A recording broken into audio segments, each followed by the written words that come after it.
afirmarse de cualquier manera en la vida, ¿no? Yo lo veo así. Y hay misterios que con los que uno tiene que aceptar que vive. Nuestro porvenir depende desde luego de cosas muy imponderables. Yo ahora digo que las locuras hay que hacerlas con cierta prudencia, ¿no? Igual de mi propio camino y fue con una influencia de la literatura norteamericana. Y nostalgia por las zapatillas de Don Gaspar. Pues finalmente llegué a... Cantaban en el baño, él recitaba Martí.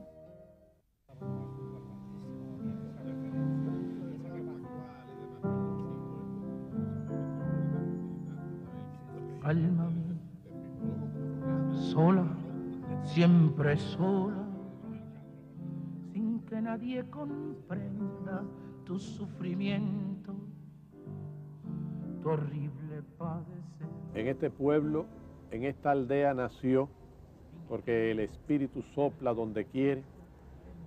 En este severo edificio de grandes claustros le enseñaron algunas cosas durante pocos años. Ahora lo colman lindos niños rosados que acaso mañana serán rojos. En esta casa Odedal vivió cuando ella no tenía esos objetos envarados porque no era un museo, sino el desordenado corazón que es un hogar. En él escribió versos rotundos, primero para otras divinidades y luego para Josefina. Esta higuera ya estaba ahí retorcida cuando él se paseaba por el pequeño patio de tierra desde donde arranca abrupta la montaña por cuya ladera solo él y sus cabras podían subir. No me gusta llorar delante de la gente y hago bromas tontas o me muerdo los labios mientras con mis nuevos compañeros de siempre camino renqueando, musitando sus versos por las calles de Orihuelica del Señor. Pregunto qué pasaría si yo encontrara un alma como la mía.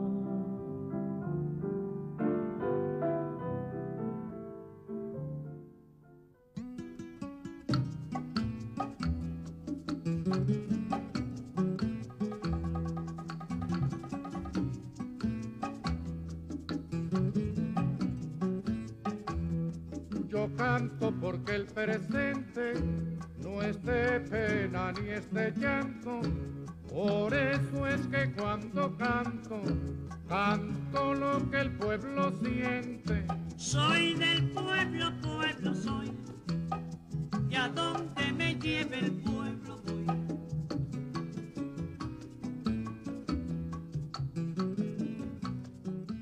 El otro, enero 1, 1959.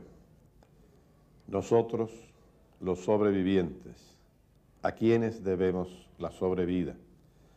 ¿Quién se murió por mí en la ergástula?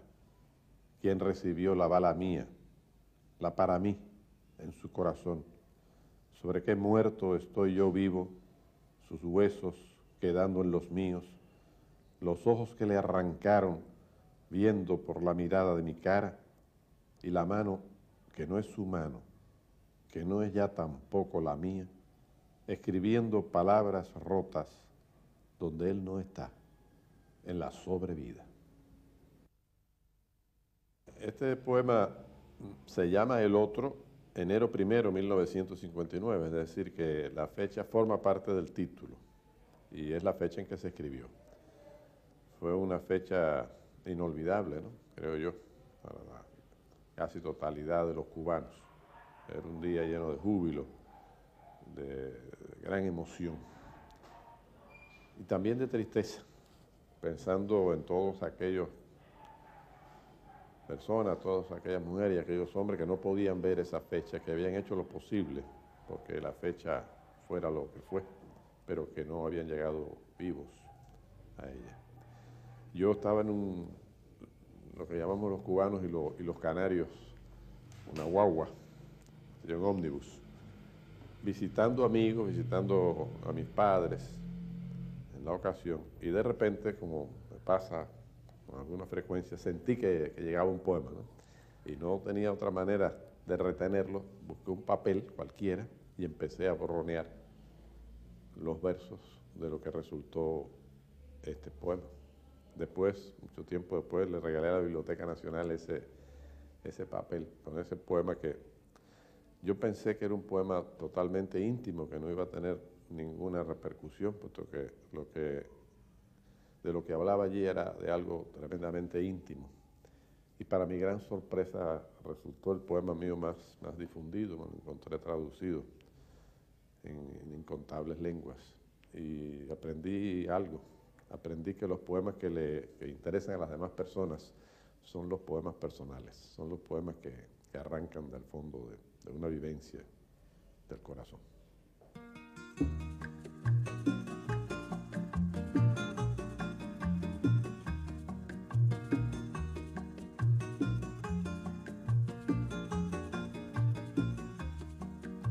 De Cuba traigo un cantar hecho de palma y de sol, cantar de la vida nueva. Este barrio que ahora se llama 10 de octubre, se llamaba entonces La Víbora, y antes aún se llamó Jesús del Monte, lo que explica el título de uno de los libros más preciosos de nuestra poesía, En la calzada de Jesús del Monte, que escribió mi gran hermano y gran poeta Eliseo Diego, que vivía entonces en Arroyo Naranjo, y se llegaba a Arroyo Naranjo a través de la calzada de Jesús del Monte. En La Víbora fui niño, en La Víbora fui adolescente, pasé mi primera juventud hasta que me casé, seguí trabajando hasta el triunfo de la Revolución. En La Víbora murieron mis padres y viven mis hermanos, o sea que es para mí muy importante. No hace poco he dicho en un programa de televisión en que me hicieron la pregunta que si Rilke había dicho que no hay más patria que la infancia. La infancia no es solo un tiempo, es también un espacio, y para mí ese tiempo y ese espacio es La Víbora. Por lo tanto, La Víbora es mi patria.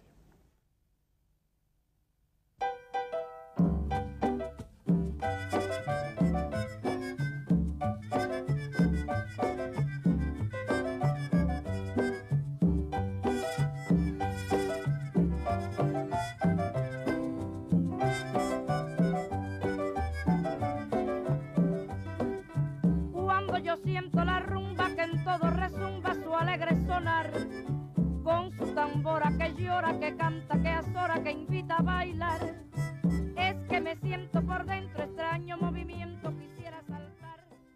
Yo suelo decir que hay tres escritores para mí muy importantes en el inicio de lo que después supe que iba a ser mi vocación literaria. Yo no lo sabía.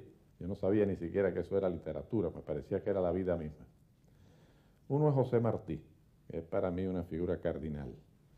Lo ha seguido siendo siempre y es bastante normal, me atrevo a decir, entre los escritores cubanos, que tenemos el privilegio de que en Cuba haya nacido esta figura mayor del idioma y del espíritu. Otro es un poeta menos conocido, pero muy entrañable para mí, que había muerto 50 años antes de que, para significar muchísimo para mí, mi vida. Se llamó Julián del Casal. Fue un poeta modernista por excelencia, el poeta modernista por excelencia en Cuba, amigo de Rubén Darío, de Gutiérrez Nájera, a cuya muerte Martí le dedicó una memorable página. Casal murió en 1893, cuando iba a cumplir 30 años. Y cuando yo tenía 13 años, en 1943, y era alumno de bachillerato, en unos horribles folletos de algo que se llamaba literatura, segundo curso, etcétera, pero que era la preceptiva con otro nombre, aparecieron unos versos allí de Julián del Casal. Me conmovieron profundamente. Yo era un niño muy triste, un adolescente muy triste, muy desolado. Y aquellos versos me revelaron algo que quizás es uno de los secretos de la poesía, y es que el dolor puede engendrar belleza. Eran versos de un poeta joven desolado que se dirigía, sin saberlo él, a medio siglo de distancia, a un adolescente desolado. En la tercera figura, estos dos son cubanos. El tercer nombre, en mi adolescencia, a mis 15 años, no nació en Cuba, pero para mí es no menos entrañable que los anteriores, y se llama Miguel de Unamuno. Leí, recuerdo, Mi religión y otros ensayos breves. Fue el primer libro que leí de Unamuno, fue para mí un impacto no menor que la lectura de Martí y la lectura de Casal.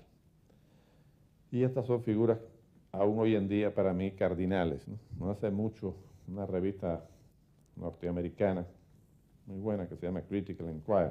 Me ha hecho una larguísima entrevista de las cuestiones. Me preguntan casi siempre de cuestiones políticas, porque yo soy poeta y un artista por razones obvias, como soy cubano, entonces me preguntan con frecuencia de cuestiones políticas. Y me preguntan al final si yo tenía un sentimiento trágico de la vida. Pero la pregunta estaba basada en todos los grandes traumas políticos que han ocurrido en estos años. Y yo le respondí a la persona que no tenía idea de qué pregunta me estaba haciendo. Porque sí, tengo un sentimiento trágico de la vida, pero no por los acontecimientos que mencionaba, sino porque me inoculó ese sentimiento trágico de la vida cuando era todavía un muchacho, Miguel de Unamuno, y del sentimiento trágico de la vida fue para mí un libro de cabecera.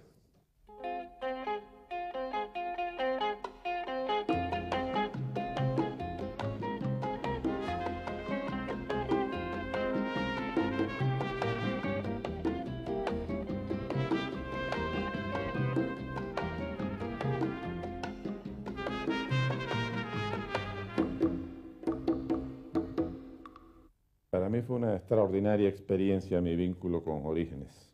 La revista Orígenes cumple ahora, precisamente, en esta época, en la primavera, 50 años de haber aparecido, por vez primera.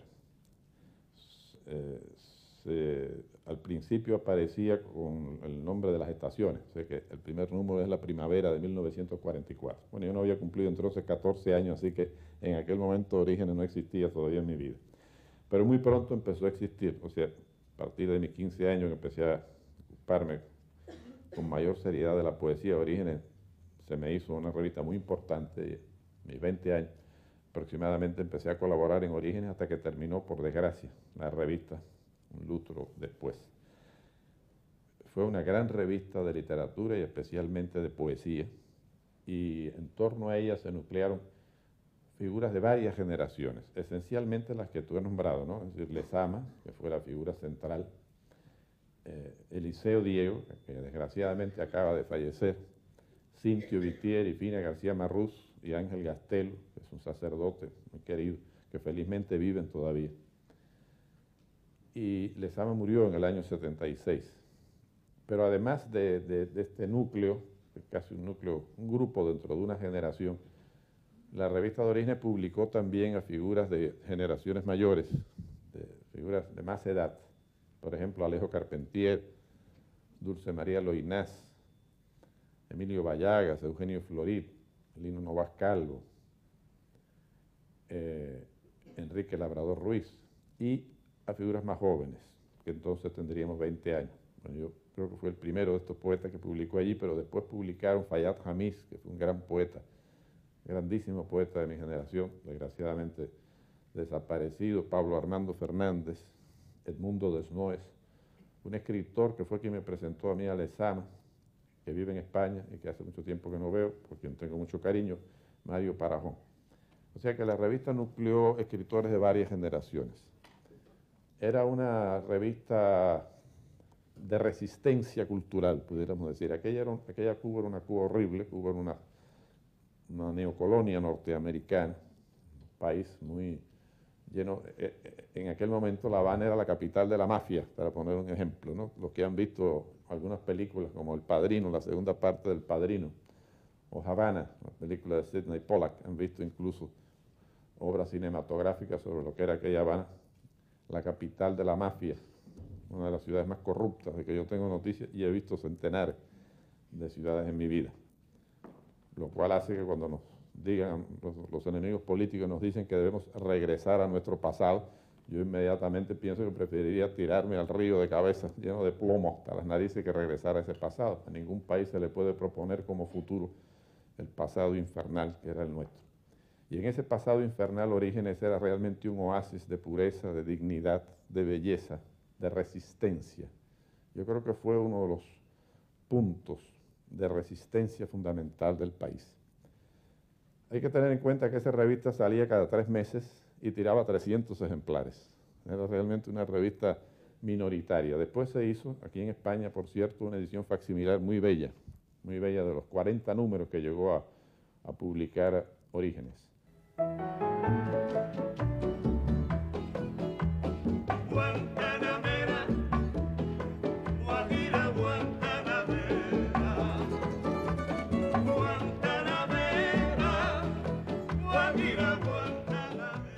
quería leer unos versos de un poema tuyo titulado Revolución Nuestra, Amor Nuestro, donde dices lo siguiente: ya sabemos del todo que eres inmortal, que eres hermosa y dura como los astros, mejor aún, como el pueblo que te ha ido haciendo y que tú has ido haciendo.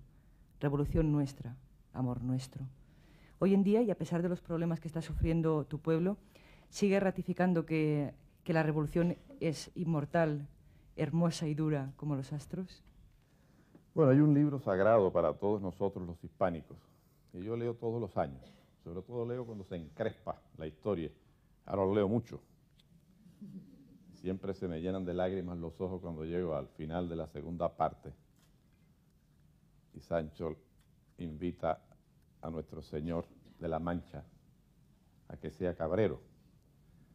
Y el pobre hombre que se ha vuelto cuerdo le dice: en los nidos de antaño no hay pájaros hogaños.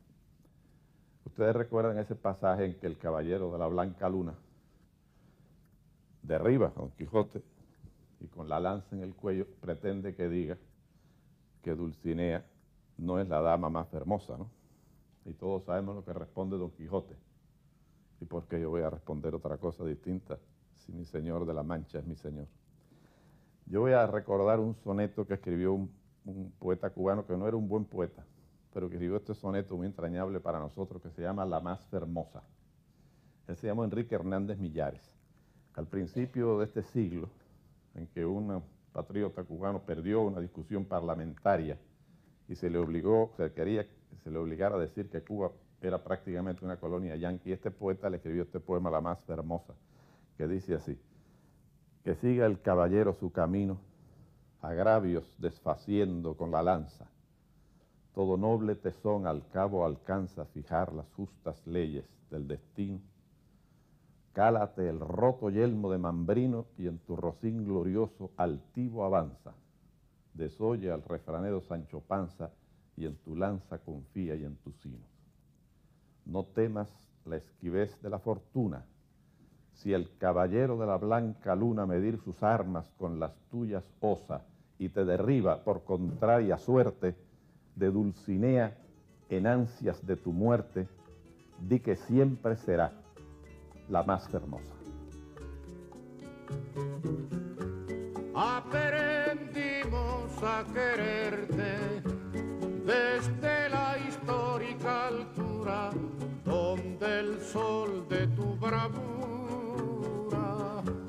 le puso cerco a la muerte. Aquí se queda la clara, la entrañable transparencia de tu querida presencia, comandante Che Guevara.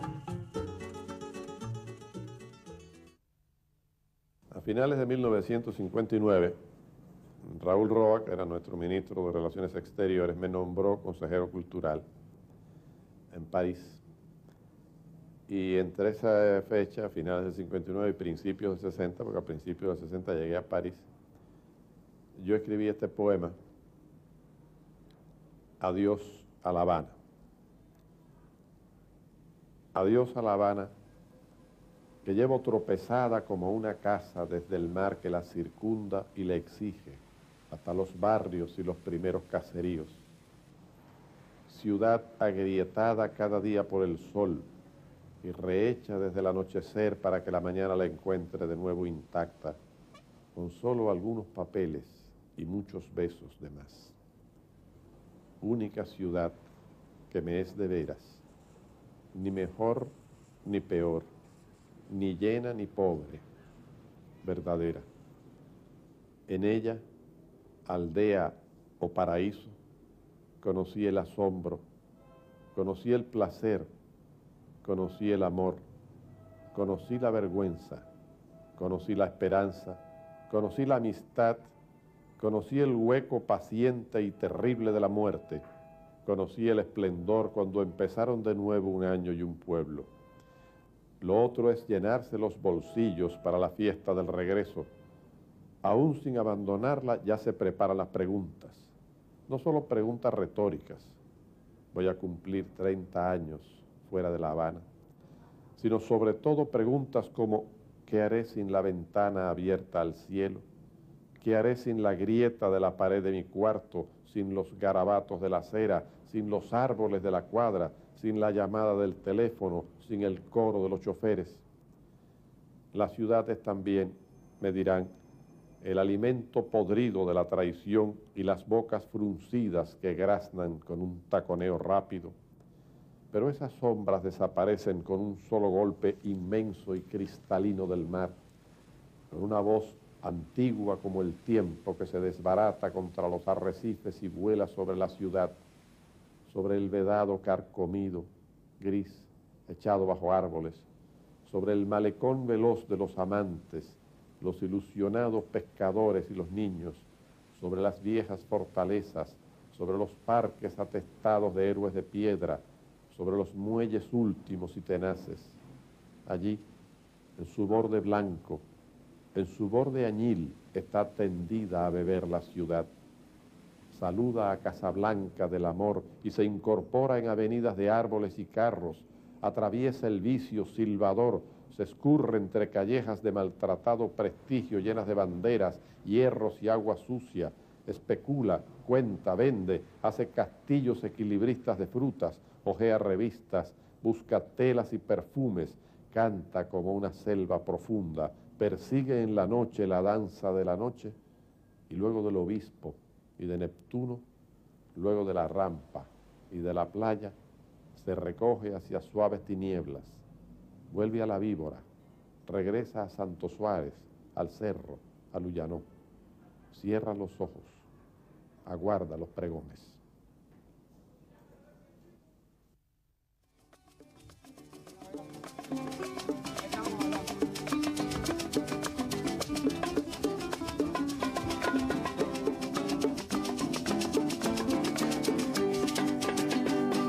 Mamá, yo quiero saber de dónde son los cantantes,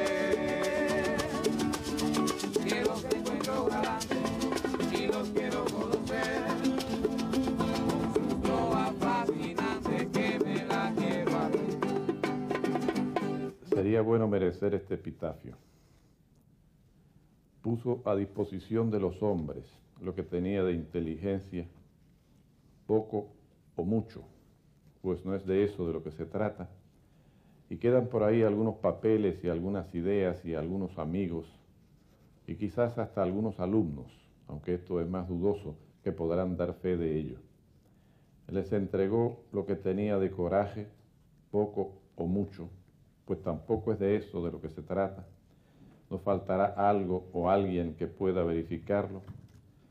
Se sabe que deploró de veras no haber estado la madrugada de aquel 26 entre los atacantes al cuartel, no haber venido en aquel yate, no haberse alzado en la montaña, no haber sido, en fin, de los elegidos.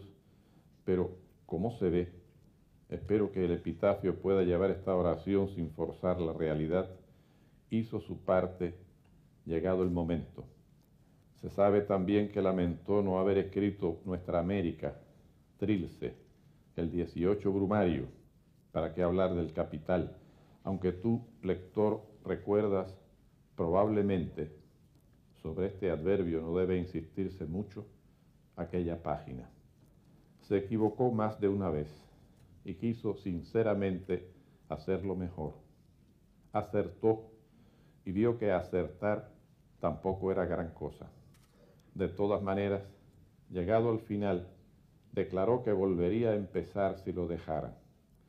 De él, en vida, se dijo bien y mal, y con los años, esos en los que todo se va borrando y confundiendo, no faltará quien lo mencione de modo que lo hubiera complacido, mezclando su nombre con otros nombres, bajo el epígrafe Revolución.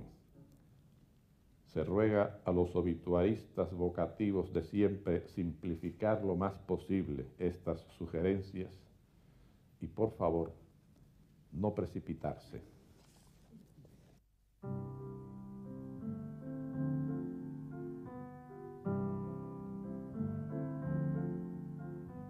Alma mía, sola, siempre sola, sin que nadie comprenda tu sufrimiento, tu horrible padecer,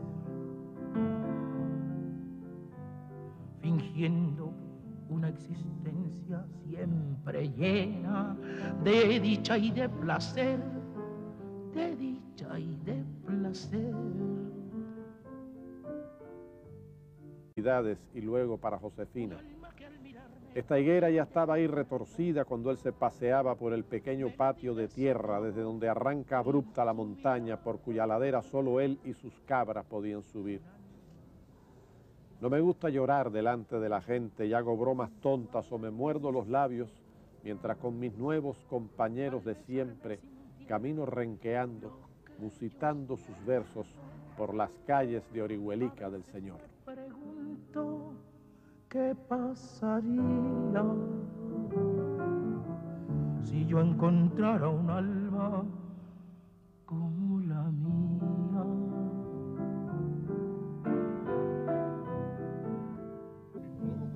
Sola, siempre sola, sin que nadie comprenda tu sufrimiento, tu horrible padecer. En este pueblo, en esta aldea nació, porque el espíritu sopla donde quiere. En este severo edificio de grandes claustros le enseñaron algunas cosas durante pocos años. Ahora lo colman lindos niños rosados que acaso mañana serán rojos. En esta casa Odedal vivió cuando ella no tenía esos objetos envarados porque no era un museo, sino el desordenado corazón que es un hogar. En él escribió versos rotundos, primero para otras divinidades. Afirmarse de cualquier manera en la vida, ¿no? Yo lo veo así. Y hay misterios que con los que uno tiene que aceptar que vive. Nuestro porvenir depende desde luego de cosas muy imponderables. Ahora digo que las locuras hay que hacerlas con cierta prudencia, ¿no? De mi propio camino y fue como una influencia de la literatura norteamericana. Y nostalgia por las zapatillas de don Gaspar. Pues finalmente llegué a... Cantaban en el baño, le recitaba a Martí.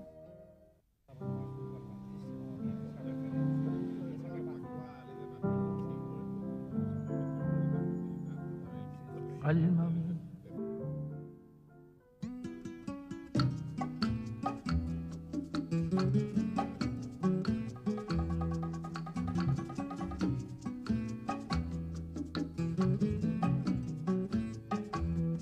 Yo canto porque el presente no es de pena ni es de llanto. Por eso es que cuando canto, canto lo que el pueblo siente. Soy del pueblo, pueblo soy, y a donde me lleve el pueblo voy.